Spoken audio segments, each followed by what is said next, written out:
Good morning friends. आज मैं फिर आप लोगों के लिए एक नया वीडियो लाया हूँ। अगर आप चैनल पर नए हो तो मेरे चैनल को लाइक शेयर सब्सक्राइब करना ना भूलें, और अगर वीडियो अच्छा लगे आपको तो कमेंट करना ना भूलें दोस्तों। अब देखिए, आज जो मैं पढ़ाने वाला हूँ आपको सूचियाँ, अनुसूची 7। क्या है टॉपिक आज का हमारा? अनुसूची। अनुसूची 7वीं अनुसूची। अब देखिए 7 अनुसूची या 7वीं अनुसूची में कितने प्रकार की अनुसूचियाँ होती हैं। अब देखिए दोस्तों, इससे संबंधित आपके क्वेश्चन सभी एग्जाम से पूछे जाते हैं। MP police, SI, SSC, one रक्षक, जेल प्रहरी, पटवारी, संविदा आदि सभी एग्जाम में आते हैं इससे क्वेश्चन। ठीक है। अब देखिए दोस्तों, यूपीएससी पीएससी में भी इसमें क्वेश्चन लगातार आते रहते हैं। पीएससी मेंस और यूपीएससी मेंस में इसमें विशेष रूप से क्वेश्चन लिखने के लिए आते हैं। अब देखिए सूचियाँ, अनुसूची में सूची 7 सूची, तो 7 अनुसूची 7 में कितने प्रकार की सूचियाँ बताई गई है दोस्तों? 3 प्रकार की सूचियाँ हैं। अनुसूची 7 में कितने प्रकार की सूची है आपकी? 3 प्रकार की। अब देखिए 3 प्रकार की सूचियाँ कौन कौन सी हैं? पहली है संघ सूची। पहली सूची कौन सी है दोस्तों? संघ सूची। दूसरी सूची है हमारी राज्य सूची, और तीसरी सूची है समवर्ती सूची। देखिए दोस्तों, वीडियो को आपको थोड़ा सा भी स्किप नहीं करना है, क्योंकि मैं पूरा डीप में पढ़ाने वाला हूँ आप लोगों को कि भैया संघ सूची पर कानून कैसे बनता है, कौन कानून बनाता है, क्या क्या प्रावधान है, राज्य सूची के विषय पर किन परिस्थितियों में केंद्र सरकार कानून बना सकती है, कितनी शर्तें हैं। तो देखिए, सबसे पहली सूची स्टार्ट करते हैं, संघ सूची। संघ सूची के विषय पर हमेशा कानून कौन बनाएगा? केंद्र सरकार। केंद्र सरकार मतलब संसद। संघ सूची के विषय पर कानून बनाने का अधिकार किसको है दोस्तों? संसद को है। अब देखिए, संघ सूची के विषय में जब संविधान लागू हुआ था तब 97 विषय थे। तब कितने विषय थे इस पर? 97 विषय पर कानून कौन बना सकता था? केंद्र सरकार बना सकती थी। वर्तमान में इस सूची में कितने विषय हो गए? तो 100 विषय। देखिए, संघ सूची में कानून हमेशा केंद्र सरकार बनाएगी या भारतीय संसद संघ सूची के विषय पर कानून बनाएगी। जब संविधान लागू हुआ तब इसमें 97 विषय थे। वर्तमान में इसमें 100 विषय शामिल है दोस्तों।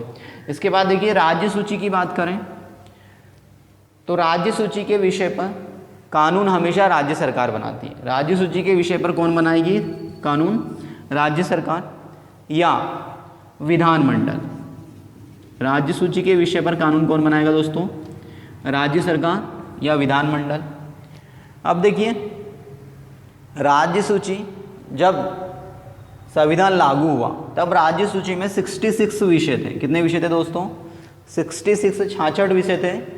वर्तमान में कितने विषय हैं इसमें? तो वर्तमान में 61 विषय हैं दोस्तों। देखिए, राज्य सूची के विषयों पर कानून राज्य सरकार बनाती है या विधानमंडल के द्वारा कानून बनाया जाता है। जब संविधान लागू हुआ तब इसमें 66 विषय थे, वर्तमान में 61 विषय हैं। अब देखिए समवर्ती सूची दोस्तों। समवर्ती सूची के विषय पर कानून संसद और विधानमंडल दोनों बना सकती हैं।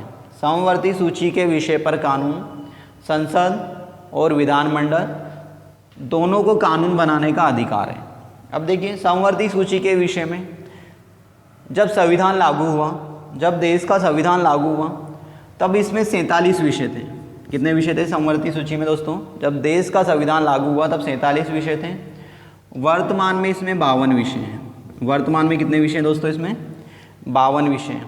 अब देखिए, इसके बाद आगे बात करते हैं, संघ सूची में वैसे कौन से विषय शामिल किए गए हैं जिन पर केंद्र सरकार कानून बनाएगी? तो भैया सीधा सा फंडा है कि किस विषय को संघ सूची में शामिल किया जाए, या किस विषय को राज्य सूची में शामिल किया जाए, या किस विषय को समवर्ती सूची में शामिल किया जाए दोस्तों। तो इसके लिए कुछ नहीं है, जो राष्ट्रीय महत्व के मतलब राष्ट्रीय हित के जो मुद्दे होते हैं उन विषयों को संघ सूची में शामिल किया जाता है। राष्ट्रीय हित के विषयों को किस में शामिल किया जाता है दोस्तों? संघ सूची में। देखिए, जैसे रक्षा हो गया आपका, विदेशी मामले, परमाणु ऊर्जा, खनन, ठीक है, परमाणु खनन, बैंकिंग, मतलब जो राष्ट्रीय लेवल के मुद्दे होते हैं वो संघ सूची के विषय होते हैं। मतलब इसके बाद देखिए राज्य सूची। तो राज्य सूची में उन विषयों को शामिल किया जाता है जो स्थानीय स्तर के होते हैं। क्या होते हैं दोस्तों? राज्य सूची में किन विषयों को शामिल किया जाएगा? जो स्थानीय स्तर के होते हैं। कौन से स्तर के रहेंगे यहाँ पर? राज्य सूची के विषय स्थानीय स्तर के होते हैं, ठीक है, या क्षेत्रीय स्तर के होते हैं। और क्षेत्रीय स्तर के मुद्दों पर कानून कौन बनाएगी? विषयों पर राज्य सरकार बनाएगी। अब समवर्ती सूची में उन विषयों को शामिल किया जाता है कि जो जिन विषयों में पूरे देश में कानून में एक रूपता की आवश्यकता हो। देखिए, समवर्ती सूची में उन विषयों को शामिल किया जाता है जिन विषयों में देश में कानून एक जैसा होना चाहिए, परंतु ये अनिवार्य नहीं है, ये अनिवार्य नहीं है, कंपलसरी नहीं है कि भैया समवर्ती सूची में पूरे देश में एक जैसा कानून हो। कुछ राज्यों में कुछ अलग कानून भी हो सकते हैं उसी विषय पर। तो समवर्ती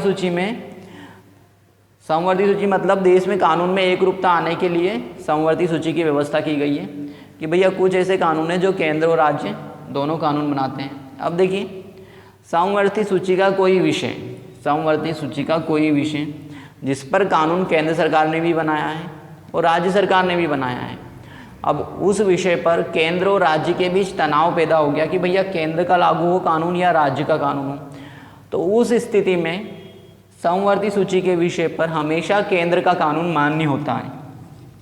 देखिए, समवर्ती सूची के विषय पर केंद्र और राज्य दोनों को कानून बनाने का अधिकार है बराबर, परंतु विवाद की स्थिति में हमेशा केंद्र का कानून मान्य होता है दोस्तों। अब देखिए, आगे बात करते हैं। आप स्क्रीनशॉट ले लें इसका, फिर मैं आगे बताता हूँ आप लोगों को। ले लिया होगा आपने स्क्रीनशॉट। अब देखिए, आगे बात करते हैं। केंद्र सूची पर तो केंद्र सरकार कानून बनाएगी, परंतु राज्य सूची के जो विषय होते हैं, कौन से विषय दोस्तों? राज्य सूची के जो विषय हैं, कुछ विशेष परिस्थितियों में राज्य सूची के विषय पर कानून कौन बना सकती है? केंद्र सरकार।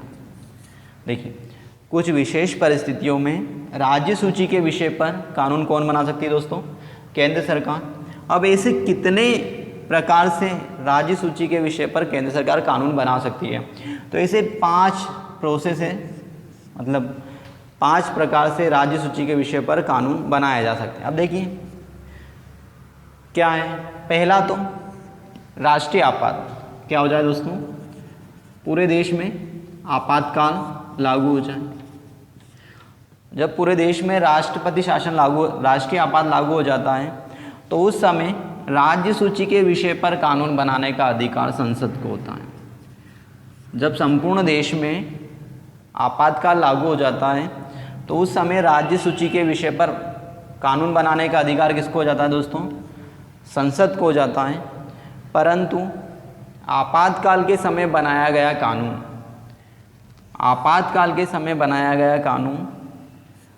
आपातकाल समाप्त होने के बाद भी लागू रहता है। ठीक, आपातकाल के समय जो कानून बनाया जाता है वो आपातकाल के समाप्त होने के बाद भी लागू रहता है। अब कब तक लागू रहेगा दोस्तों ये? तो भैया आपातकाल के समय जो कानून बनाया गया है वो 6 माह तक लागू रहता है। कितने माह तक? 6 माह तक। आपातकाल समाप्त होने के बाद स्वतः ही निष्प्रभावी हो जाएगा वो दोस्तों। इसके बाद देखिए आगे बात करते हैं। जो सेकेंड समय होता है कि भैया कब राज्य सूची के विषय पर कानून बनाया जाए, तो जब राज्य में राष्ट्रपति शासन लागू हो जाए। क्या लागू हो जाए? राष्ट्रपति शासन। जैसे मध्य प्रदेश में अगर राष्ट्रपति शासन लागू हो जाता है, मध्य प्रदेश में क्या हो जाए? राष्ट्रपति शासन लागू हो जाए, तो उस समय भी राज्य सूची के विषय पर कानून बनाने का अधिकार किसको होगा? संसद को। अब देखिए, राज्य में जब राष्ट्रपति शासन लागू हो जाता है तो राज्य सूची के विषय पर कानून संसद बना देगी, परंतु राज्य सूची के विषय पर बनाया गया कानून भी कब तक लागू रहेगा? आपातकाल के समाप्त होने, मतलब राज्य में राष्ट्रपति शासन समाप्त होने के 6 माह तक लागू रहेगा। फिर इसके बाद राज्य सरकार चाहे, मतलब राज्य सरकार 6 माह से आगे समय तक भी लागू रख सकती है अगर राज्य सरकार चाहे तो। ठीक, देखिए जब राज्य में राष्ट्रपति शासन लागू हुआ तो उस समय जो कानून बनाया गया है वो तब तक लागू रहेगा जब तक राज्य सरकार उसे अनुमोदित कर दे, तो आगे समय तक भी लागू रहता है। इसके बाद देखिए दोस्तों, तीसरा जो है हमारा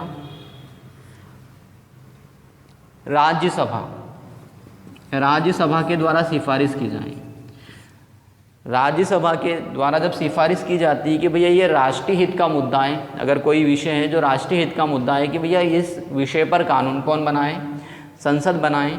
तो अगर राज्यसभा ने इसके लिए सिफारिश की है तो उस समय भी राष्ट्रपति मतलब संसद राज्य सूची के विषय पर कानून बना सकती है।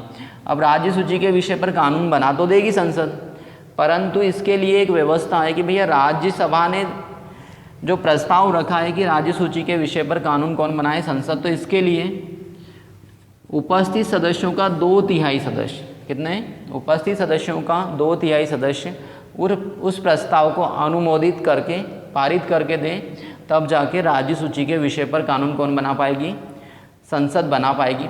और इस प्रक्रिया के द्वारा अगर किसी विषय पर कानून बनाया गया है तो ये 1 वर्ष तक लागू रहता है। कितने वर्ष तक लागू रहेगा दोस्तों, 1 वर्ष के लिए।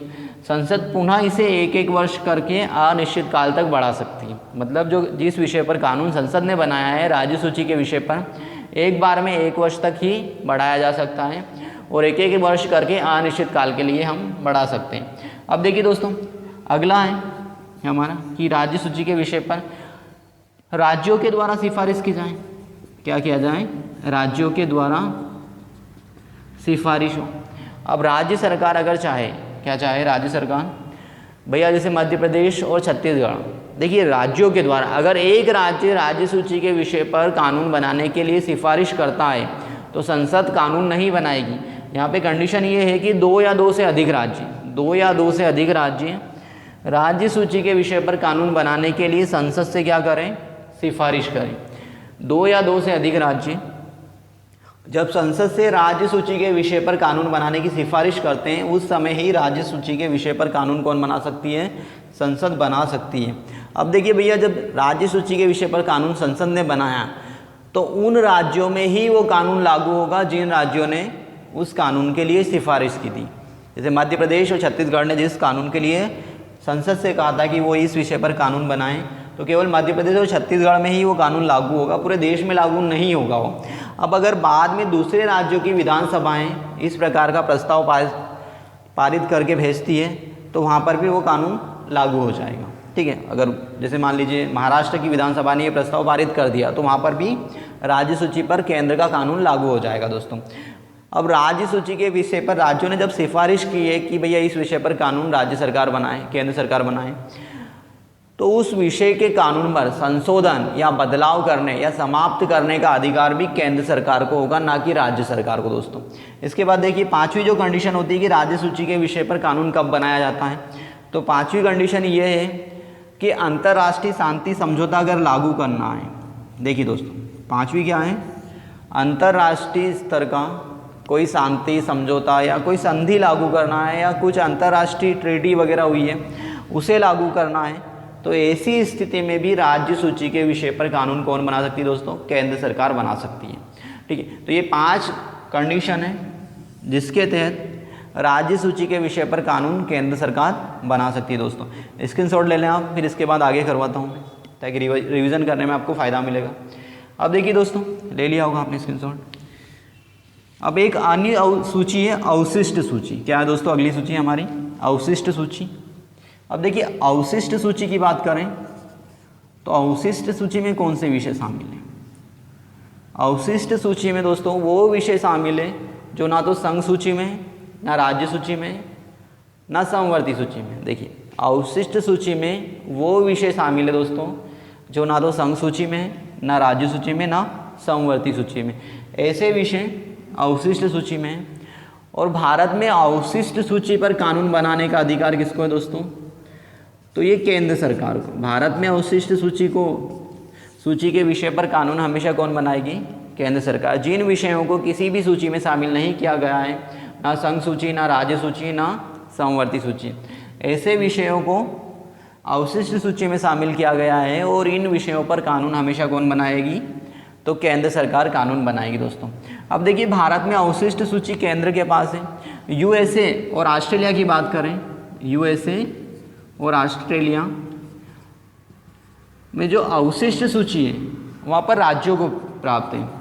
मतलब यूएसए और ऑस्ट्रेलिया में अवशिष्ट सूची के विषय पर कानून कौन बनाती है दोस्तों, वहाँ पर तो राज्य सरकार बनाती है। अब भारत में अवशिष्ट सूची की व्यवस्था हमने कनाडा के संविधान से की है। किसके संविधान से की है, क्योंकि कनाडा में भी अवशिष्ट सूची के विषय पर कानून हमेशा कौन बनाती है, केंद्र सरकार बनाती है। तो यही व्यवस्था हमने भारत में भी की है कि अवशिष्ट सूची के विषय पर कानून कौन बनाएगी, केंद्र सरकार। अब यूएसए और ऑस्ट्रेलिया का संविधान ये व्यवस्था करता है कि अवशिष्ट सूची के विषय पर कानून कौन बनाएगी, तो केंद्र सरकार बनाएगी। ठीक है दोस्त, मतलब सॉरी, यूएसए और ऑस्ट्रेलिया में अवशिष्ट सूची के विषय पर कानून हमेशा वहाँ के राज्य बनाएंगे। भारत और कनाडा में अवशिष्ट सूची के विषय पर कानून कौन बनाती है, तो केंद्र सरकार बनाती है या भारतीय संसद बनाती है। ठीक है दोस्तों, तो ये अनुसूची का जो हमारा सातवीं सूचियाँ हैं, 7वां टॉपिक है जो सूचियाँ, वो कंप्लीट हो गया। अगर आपको ये वीडियो अच्छा लगा हो दोस्तों तो कमेंट करना ना भूलें और मेरे चैनल को लाइक शेयर सब्सक्राइब करना ना भूलें आप लोग। Thank you.